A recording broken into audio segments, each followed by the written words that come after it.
TV Official. Okay, so yun. And yun, sa mga kabagis, this is Jubilito TV Official at eto na naman po muli ang isang edisyon po ng ating reaction video mga kalingap at kabagis. No? Pero bago po lahat, syempre po, shoutout po muna natin Kuya Val Santos Matubang, Ate Edna Vlogs at Kalingap Rab sa ating mga kalingap netizens at kalingap subscribers. Ayan po, mega love shoutout po sa inyong lahat. So ito na nga, no, mga kalingap at kabagis, for today's reaction video, gawa lang po natin ng reaction at muli po pagbibigay ng ating personal opinion. Dito po sa naging recent na live streaming po ni Dr. Lab, mga kalingap at kabagis, no? Dahil base po sa ating napanood na recent na live ni Dr. Lab ay parang talagang hindi po siya tinatantanan, no?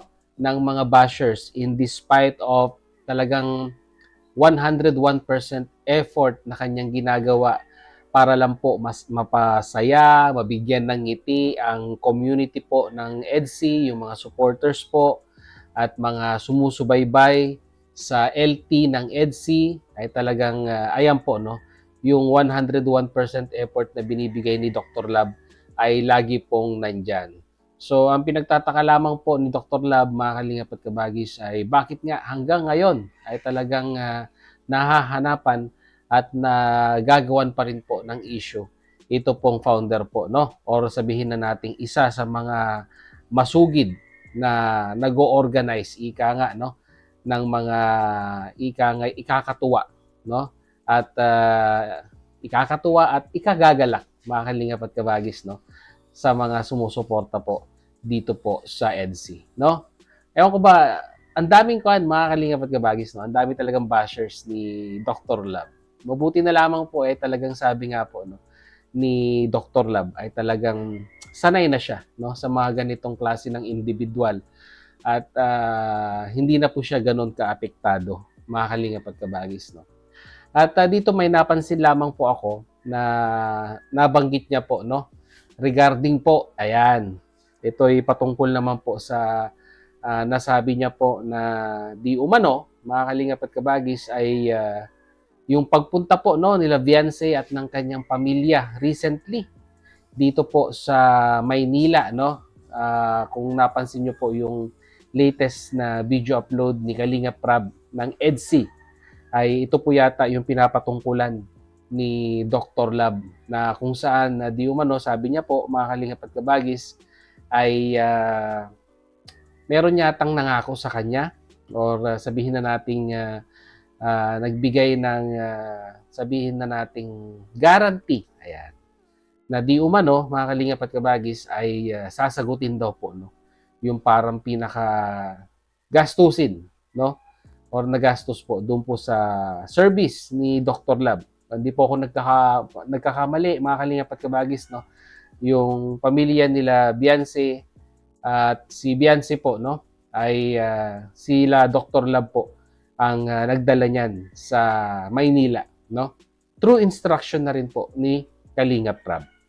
So, hindi ko po alam kung gustong paringgan ni Dr. Lab ito pong nangako sa kanya or nagbibiro lamang po siya. Pero siguro i-analyze natin, mga kalingap at kabagis, upon watching po itong mga statement na binigay ni Dr. Lab. So, Dr. Lab, pahiram po muna ako ng short video clips, no, ng iyong live streaming at tingnan natin ano po yung may bibigay nating opinion, no, regarding po dito. So, without further ado, mga kalingap at kabagis, narito po. Simulan na po natin. Oh, wala nang makakagawa sa mga ginagawa ko. Lahat ng inuutos ni Kalingap Rab, hindi ko tumatanggi.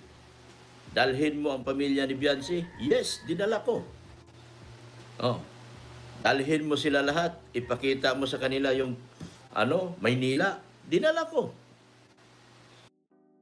When you're in the mood May for ads. seamless trading. May ads. Sandali lang po. Tuloy natin. Pribilehiyong nakuha ko doon. Wala. May nangako nga. Pinangakuha na nga tayo ng renta eh. Nakabalik na lang ako ng diet. Yung renta hanggang ngayon, di pa dumating eh. Ito po yung tinutukoy ko po, mga kalingap at kabagis, kanina po, no, na di umano, sabi ni Dr. Lab, ay may nangako, no, may nangako po ng renta. Siguro po, supporters po ito ng EDSI na di umano ay nangako na babayaran, no? Yung renta, ibig sabihin, yung bayad ng service ng sasakyan ni Dr. Lab sa paghahatid sa pamilya nila Biansi sa Maynila ay may nag-shoulder na supporters po ng EDSI. So, base po ito sa sinasabi ni Dr. Lab, mga kalingap at kabagis, no?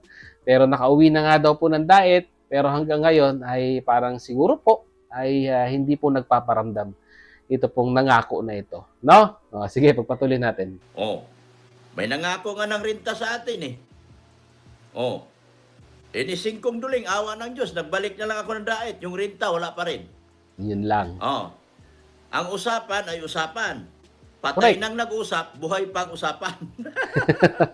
Pero wala sa akin yun. Lahat ipinangako sa akin. Lahat ng mga ibang sponsor, pinangakuan ako ng ganun. Langit at lupa ay pinangako sa akin ng ibang sponsor. Mhm. Pero, may nakuha ba ako? Wala. Ni singkong duling, wala. Okay. Nagpasalamat ako sa Timbanig at saka kay Tita Imelda Ganer na sila pong nagpagas sa akin. O yun. Meron naman pala, Dr. Lab. Yun nga lang, yung sa gas. Pero malaking tulong na yun, no? Mga kalingap at kabagis, no? Yung gas. Pero syempre po, sasakyan po yan, no? Kailangan natin ng maintenance. Yun lang. Issue-shoulder na ni Dr. Lab yun dahil nga yung nagparamdam na di umano ay sasagot sa rent ay hindi na daw po yata nagparamdam. Base po dito sa sinabi ni Dr. Lab. Nakarating ako Manila. Nakabalik ako ng diet sa pamamagitan ng tulong ni Tita Imelda Ganer at ni Aki Merl. Yun. Shout out nyo si Aki Merl. Tulungan yan si Aki Merl. Support niyo yan. Yan. Sila po nagpagas sa akin. Yun lang. Nakuha ko. Di ba? Palit tayo ng kalagayan. No? Tapos ibabas nyo lang ako. Grabe. Parang hindi ka nanginginig sa iyong laman. Yun Pag lang. binabanggit at binabas mo isang Dr. Lab na grabing sakripisyo para lang sa sarili niyong kaligayahan. Correct. Sinakripisyo ko ng aking kayamanan, di man kayaman. Sinakripisyo ko ng aking ari-arian, kung ano mang mayroong ari-arian ako, na wala pong kapalit. Napangakuan tayo, rintahan ang band ko. Bumalik na lang ako ng diet. Tanungin nyo kung mayroon bang nagbigay sa akin ng pangrinta. Wala. Mhm. Wala. Isipin mo na lang kapag may sasakyan ka. Bago mo itakbo ng Maynila yan mula sa Dait, kailangan mo i-change oil yan. No, yes. Ito Kailangan na mo sinasabi ko, palitan ang gulong yan kapag kalbo na.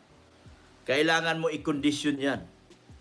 Kailangan mo more or less 15,000 para i-condition ang sasakyan mo papunta ng Maynila. Malaki kasi sasakyan ni Dr. Lab. Meron ba kayong narinig sa akin? Wala. Ngayon, yan na. Meron na. Wala. Tapos ibabas nyo isang Dr. Lab na isang sakripisyo na hindi kayang pantayan.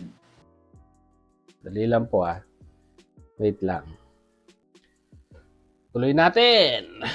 Ng mga kasamahan ko sa bulong, sinakripisyo nila, yung kanilang mga sarili nilang effort at pagod, si Red Singh, yung mga marites. Ano bang nakuha ng mga marites? Wala. Ano bang nakuha? Kasama namin yan. Tumutulong yan doon. Tumutulong sa amin yan. Tumutulong yan kay Biansi sa Maynila. Lahat ng lakad ni Biansi, kasama yung mga marites. Ano bang pakinabang nilang nakuha? Wala. Tapos ibabas nyo lang? Diyos ko Lord. Asan bang mga utak niyan? Sa mga Asan ang tao ng hustisya? babas? Kaya sinasabi ko sa inyo, di ba? Di ba? Huwag niyong kawawain si Dr. Lab. Huwag niyong kung totoo kayong EDSI, dapat naintindihan yung mga hirap ng ginagawa ni Dr. Lab. Kung totoo kayong EDSI. Pero kung hindi kayo totoong EDSI, layas na kayo. Ako na nagsabi sa inyo, lumayo na lang kayo. Di ba? Pagod lang nakuha. Pagod. Pudpud ang gulong ko, langis ko. Di ba? At least nakapasyal din mga marites doon. Yes, nakapasyal sila. Totoo yan. Maabot ka Yes, na naman.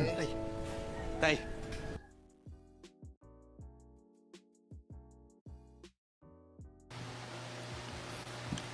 Ay nako, yun sinabi siya yan. Marlon Okay, so siguro yun na lang po, no? Ay yung parang pinakabuod nung naging statement ni Dr. Lab regarding nga po dito sa mga bashers, no? Yung panawagan niya sa mga bashers na todo effort naman daw po ang ginagawa ni Dr. Lab. Eh bakit patuloy pa rin po sila, no, sa pambabash kay Dr. Lab? Ginagawa niya na nga po daw ang lahat, no, para mapasaya yung mga supporters and fans ng EDSI, pero still by the end of the day ay bakit ganun pa rin po yung itinuturing kay Dr. Lab, no, mga kalingap at kabagis, no. At hindi ko nga alam ano ba talaga ang kwan dito, Dr. Lab? Ikaw ba ay ang tawag nito, mga kalingap at kabagis, no? Ikaw ba ay naghihinagpis dahil hindi na tuloy yung magbibigay sana ng renta? Dahil syempre, sabi mo dito yung gastos sa, 'di ba? Sa maintenance, ganyan, pudpud ang gulong, 'di ba? Eh sabi mo nga kanina, may instruction naman si Kalinga Prab sa'yo. At saka nasabi mo na rin naman dito na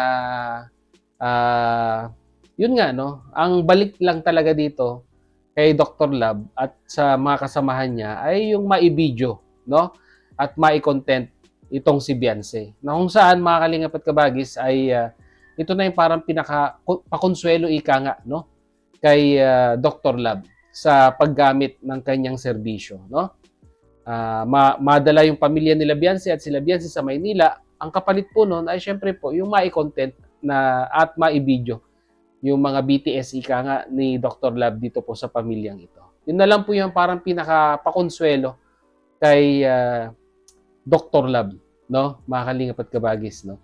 At sa tingin ko naman po, no, knowingly Dr. Lab, hindi po yan kwan, hindi po yan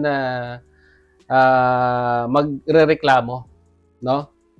Kay Kalinga Prab kung ano man yung ibigay na instruction sa kanya. At 'di ba? Yakang-yaka na po 'yan ni Dr. Lab yung pamasahe, yung sa gasolina, yung sa maintenance, yakang-yaka na 'yan. Laging pasok sa kanya nay, pasok sa top 10 yan nay, 'di ba? Kaya kumbaga parang sa nakikinita ko lang po dito, mga kalingap at kabagis, ay nagbibiro lamang si Dr. Lab, 'di ba? Pero kung yung birong 'yan ay, 'di ba, may magseseryoso, lalong-lalo na dun sa renta. O 'di ba? Malaking tulong po 'yan kay Dr. Lab. Kahit sino naman po siguro, no, ay sino naman po ang hihindi, no, kung meron pong mag-aalok po ng grasya, no? Kung matagal niyo na pong kilala at napapanood ang isang Dr. Lab, ay wag niyo pong kwan. Wag niyo pong bibigyan lahat ng kulay, no? Yung mga bagay-bagay na sinasabi niya. Kasi pag binigyan niyo po ng kulay, yung mga sinasabi niyang akala niyo ay seryoso, no? Kayo po ang mapipikon, kayo po ang talo, no? Mahalingap at kabagis, no? Kaya ang ganda sa akin lang, kung ano man yung tampo ninyo kay Dr. Lab, i-set aside nyo na po yan, no? Magto-2026 na, mahalingap at kabagis, no? Hindi nga po natin alam, baka yan na yung mga huling update, no, ni Dr. Lab sa tambalang EDSI, di ba? Or kung makakapag-content pa siya sa taong 2026 in regards sa lab team. May bagong rules, di ba? May bagong rules na ilalatag. Hindi natin alam kung maapektuhan ng mga founder, no, ng mga lab team na yan sa bagong rules na i-implement ni Kalinga Prab at ni Kuya Bal Santos Matubang sa taong 2026. Kaya hanggang sa akin lang, no, be considerate na lang tayo kay Dr. Lab, hayaan na lang po natin. Ibigay na lang po natin itong natitirang mga ilang araw ng 2025, no, para naman kahit papaano ay makabawi, no, itong si Dr. Lab. So, yun lang po ang ating opinion dito, mga kalingap at kabagis, no. At once again, mag-comment na lamang po kayo sa ating comment section. Siyempre po, kung ano naman po ang inyong masasabi, opinion, reaction, dito po, mga kalingap at kabagis, sa naging statement po ni Dr. Lab, lalong-lalo na doon sa nangako, no, yan, nangako ng renta. Nasaan na? Di po ba, mga kalingap at kabagis, no? So, yun. Sa mga hindi pa po nakasubscribe sa ating YouTube channel, subscribe nyo na po. Jubilito TV Official. At kung nagustuhan nyo po ang ating reaction video for today, mga Kalingap Kabagis, paki-like and share na rin po. So, hanggang dito na lang. Once again, this is Jubilito TV Official. Proud member po, no? Ng Team Koos at ng Team Bios. As I always say, mga Kalingap Kabagis, peace, God first. God bless po. Bye!